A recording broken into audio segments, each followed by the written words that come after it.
Alors, pour revenir à l'esprit de l'UPC, au combat de l'UPC originel, l'indépendance, l'unification, l'indépendance et l'amélioration des conditions de vie, c'est-à-dire le bien-être du citoyen. Lorsque vous faites l'évaluation aujourd'hui, est-ce que le Cameroun a compris, Oumniabé a compris les fondateurs de l'UPC?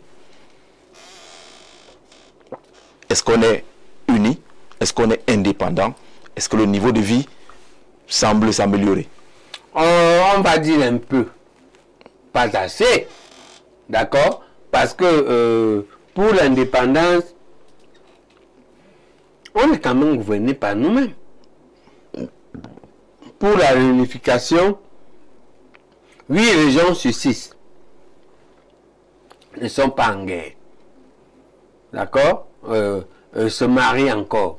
Et bien, le standard de vie reste très faible. Donc, il y a beaucoup de choses à faire. Pour un travail de 60 ans, le résultat est très maigre. Mais on ne peut pas s'exagérer dire que le résultat est nul. D'accord. Ok? Le RDPC est en deçà de ce qu'on attendait de lui. Mais il a fait un peu. Alors, votre vision, c'est quoi? Pour améliorer, par exemple, l'unité nationale, qu'est-ce qu'il faut faire pour que l'unité nationale soit une réalité et qu'on ne retrouve pas des slogans au quotidien, vivre ensemble, ainsi de suite? Comment on fait pour améliorer justement l'intégration et l'unité au Cameroun? La première chose, c'est de faire le diagnostic des grands conflits. Ils sont au moins 5. Un, le conflit avec les anglophones. Lui a créé la guerre. C'est une guerre civile. 2, le conflit avec la basse. Ça chauffe. Chaque fois que quelqu'un va apparaître, on enfarine les ministres. D'accord? Le conflit avec nous, l'UPC. D'accord? Aux dernières élections, vous nous avez interdit. C'est un conflit, on est mécontent. D'accord? Pendant que la femme reconnaît qu'elle a fait des charniers sur nous, vous nous interdisez d'aller aux élections. Ok? Voilà. 3, le conflit avec le MRC. Il y a Bibou Nissaka en prison avec Foguet. Vous considérez que c'est des conflits? C'est un conflit politique. Ok? Ce qu'ils ont fait ne mérite pas autant de temps de prison. Parce qu'on a demandé, montez-nous. Trouble de l'ordre public, un magasin cassé, une personne morte, il n'y a pas. D'accord? Pour si peu, vous détruisez la carrière d'un avocat, d'un professeur de médecine. Ok? 5, le conflit avec le SDF qui a presque disparu. D'accord? 6, le conflit du 6 avril. Je vais revenir. Non, ne beaucoup pas quand je dis ça. C'est pourquoi je dis vous. On va du SDF pour la suite. On dit les Nordiques le 6 avril. Les 2 États. Il y a les gens, parmi les gens qui ont tué les gens le 6 avril, certains s'appelaient Zé. Ah oui, ils ont tué 1000 personnes. Certains s'appelaient. Oui, certains s'appelaient comme toi. Zé. Il y avait 2 camps, les tueurs et les tués. Oui. Parmi les tueurs, il y avait les Zé. D'accord. Ils tuaient qui? Les Zé tuaient qui? Ils tuaient les Amadou. Les Amadou ne tuaient pas les Zé. Non. Non, vraiment. Parce que les Amadou sont dans la suspicion de coup d'État. Oui, justement. D'accord? Les Zé massacrent les Amadou. Je préfère qu'on n'utilise pas cela. Non, tu es partisan, tu n'es pas objectif. Je préfère qu'on n'utilise pas cela, professeur. Voilà. Vous aspirez à être président. Vous êtes président de la République. C'est pour t'accuser. Vous êtes président de la République. Ne laissez pas retenir qu'il y a un conflit entre les Zé et les Amadou, ainsi de suite. Vraiment, vous voulez être président d'une République unie, unifiée, là où l'intégration est une réalité, là où le vivre ensemble est une réalité. Je vous prie de ne pas aller à ce genre d'exemple qui peut être mal interprété. Mais pour revenir aux 2 points que vous avez considérés comme le conflit, le SDF, quand je veux parler de cette affaire, oui, vous avez cité. Je vais revenir un point après l'autre pour qu'on se comprenne. Prenez la parole pour le 6 avril. Pour le 6 avril, allez-y. Ce que je voulais dire, c'est qu'on doit faire le diagnostic. Ok? Et réparer ce qui est réparable. On peut issuer des larmes aux veuves et aux orphelins. D'accord? Et se réconcilier avec eux. D'accord? On n'a pas dit que, comme les Zé ont tué, le jour-là, on viendra te tuer. Mais je suis à mort. Si vous dites ça, c'est comment? Et je viendrai me cacher chez vous. Parce que vous, moi, vous êtes Baïbec. On ne sait pas si vous allez tuer ou pas. Je serai derrière vous. D'accord. Ça veut dire que dans cette affaire, vous intégrez, par exemple, le rapatriement de oui, Oui. Une grande palabre de vérité. Réparation éventuelle. Réconciliation nationale. Oui. À plusieurs échelons. Échelon communal, échelon départemental, échelon régional, échelon national, sur un programme de 3 mois. C'est dans un de nos objectifs. Vous serez parti au grand dialogue national que ces propositions auraient été très intéressantes. Le grand dialogue national, nous sommes un des rares groupes qui a fait une proposition écrite.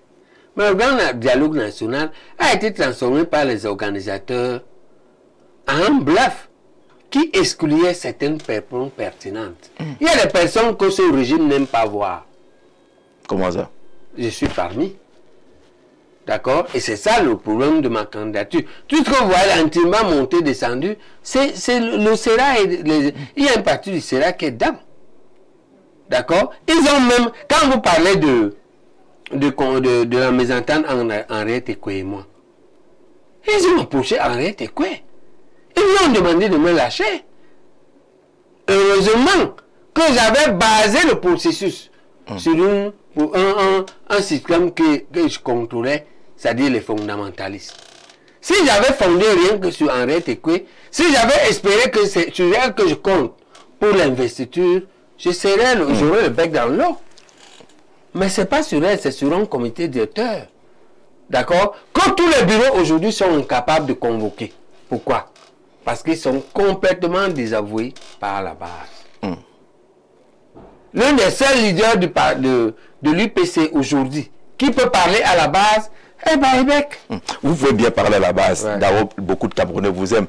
Ceux qui ne vous aiment pas disent que vraiment marcher avec Baïbek est bien compliqué parce qu'on ne le contrôle pas. Ça veut dire qu'on vous contrôle. C'est ça que j'ai répondu à Pékwa. Voilà. Je lui ai répondu que si tu as contribué à investir une marionnette, tu as raté. Moi, je ne saurais être une marionnette. Moi, je suis une forte tête qui sait aussi être humble. Je sais reconnaître que je ne peux pas faire telle ou telle chose et que je dois reculer. Mais je ne peux pas être la marionnette. Non, je ne suis pas. Et donc, si je ne veux pas vous dire tout ce qu'Henriette Ekwe m'a dit. À notre dernier ou avant-dernier entretien, elle a été appelée par le Serail pour parler de moi. D'accord? Et il semblait qu'on me posait des ultimatums. Et j'ai répondu. Et peut-être que c'est ces ultimatums qui font problème par rapport à ma réponse. Mais M. Babi, lorsqu'on se lance en politique, il y a beaucoup de compromis de ce côté. Vous n'êtes pas prêt à des compromis. Non, ce n'est pas que je ne suis pas prêt à des compromis. Moi, j'ai une formation politique de fond. En autodidacte, j'ai lu Mao, j'ai lu Lénine, j'ai lu George Washington, j'ai lu Général de Gaulle, j'ai lu Mandela, j'ai lu Martin Luther King. À fond. On ne négocie pas en politique. Le premier moment de la négociation en politique, c'est établir le rapport de force. D'accord? J'attends d'établir le rapport de force. Quand on va en politique, je vais avec ma force, je vous la démontre. Je ne suis pas à cette étape-là. Et j'ai fixé la date. Je ne négocie rien avant le début de la campagne. Ça veut dire qu'il est possible que vous négociez. Oui. Mais pas avant le début de la campagne. Que vous souteniez un autre candidat. Le parcours aujourd'hui où nous en sommes, il y a 5 étapes cruciaux. L'avant-campagne, on est là. C'est-à-dire l'avant convocation du corps électoral. Oui. Entre la convocation du corps électoral, le dépôt des candidatures. 3. Le contentieux électoral. 4. La pré-campagne. 5. La campagne. 6. Les élections elles-mêmes. 7. Le contentieux post-électoral à 7 étapes. On n'a même pas commencé, je négocie comment une série différente ne va pas au l'époque. Laissez-moi démontrer ma force. Et dans la force, il y a plusieurs composantes. Ok? Il y a la composante cognitive. Que que je défende la force de ma pensée politique, de ma vision. Et de l'UPC que je défends. Et puis il y aura la démonstration de force médiatique, la force politique aussi le terrain. Mais quand on va à une élection... Mais on ne négocie pas ça avant. Avant, ça ne s'appelle pas la négociation. Ça s'appelle la compromission. Ça s'appelle la corruption. Ok? Vous voulez dire que ceux qui se sont engagés là, Bapolipo avec le RDPC, Baligenkot avec Akerim Mouna. C'est même pire. Là-bas, c'est pire. C'est pire avec Akerim Mouna. C'est pire que la corruption. Vous savez ce que c'est? C'est quoi? C'est de la prostitution politique. C'est une autre étape là. C'est un défaut pire. On n'a même pas commencé. Toi, tu as déjà ouvert les fesses. Ah, dis donc. Je vois un peu pourquoi parler de processus. Peut-être qu'il vaut mieux déjà. Tu ne sais pas encore ce que tu veux. Il faut être fixé quand même. Oui, vous allez faire le sondage, non, Jean-Jacques Zé. Et vous allez dire que tel candidat vaut ceci, tel candidat vaut ceci. Une fois on a traversé au moins la deuxième phase, c'est-à-dire le contentieux pré-électoral. D'accord? Parce qu'il y aura un contentieux.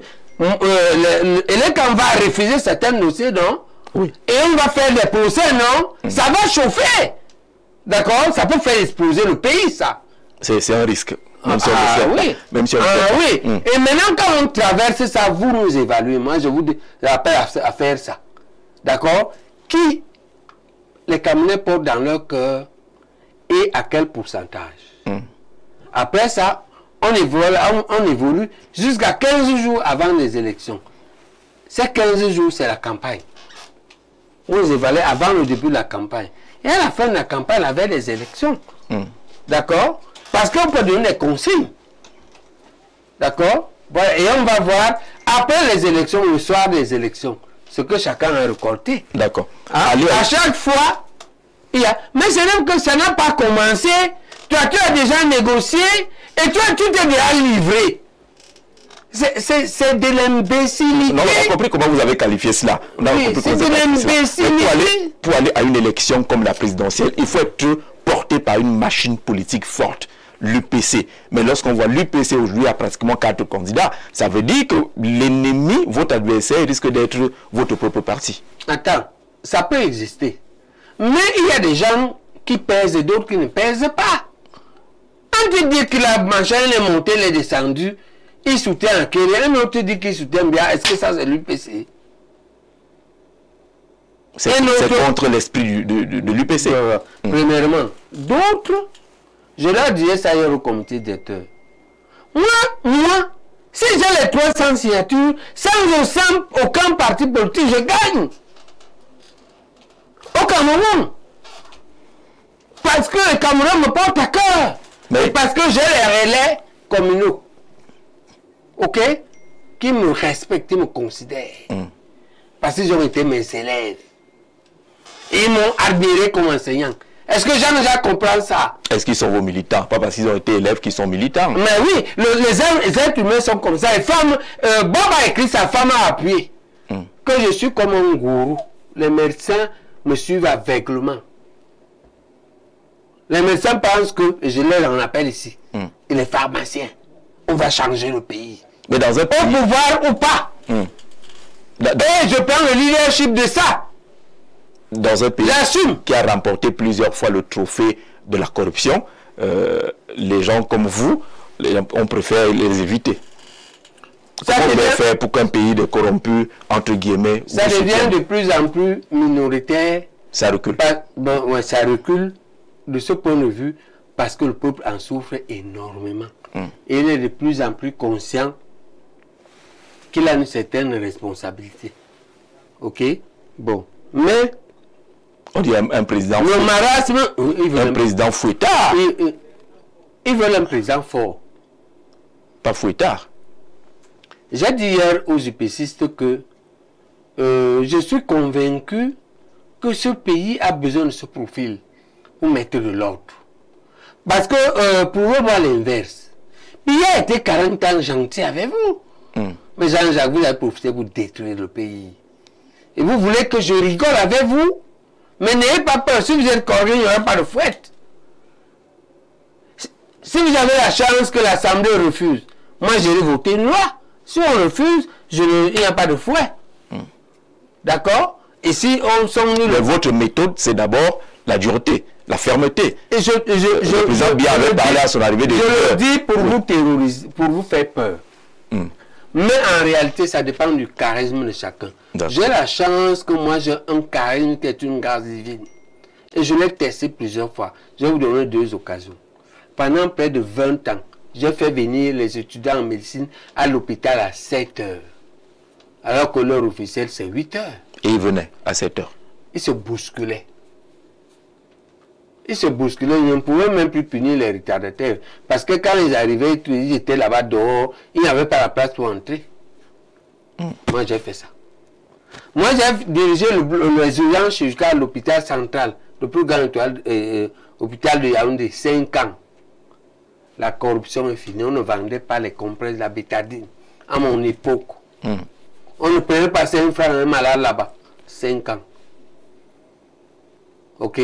Moi, je dirige les fondamentalistes. Moi, je dirige mon petit... On ne fait pas ça avec moi. Pourquoi? Il y a plusieurs méthodes.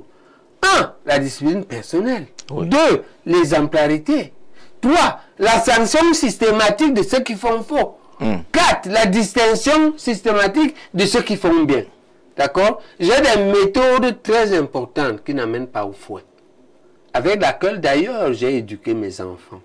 Et c'est pourquoi je suis content qu'ils m'honorent, en tout cas les aînés. Partout où les aînés sont passés, d'accord, les 3 premiers, je ne veux même pas parler d'eux, parce qu'ils veulent faire trop de jaloux.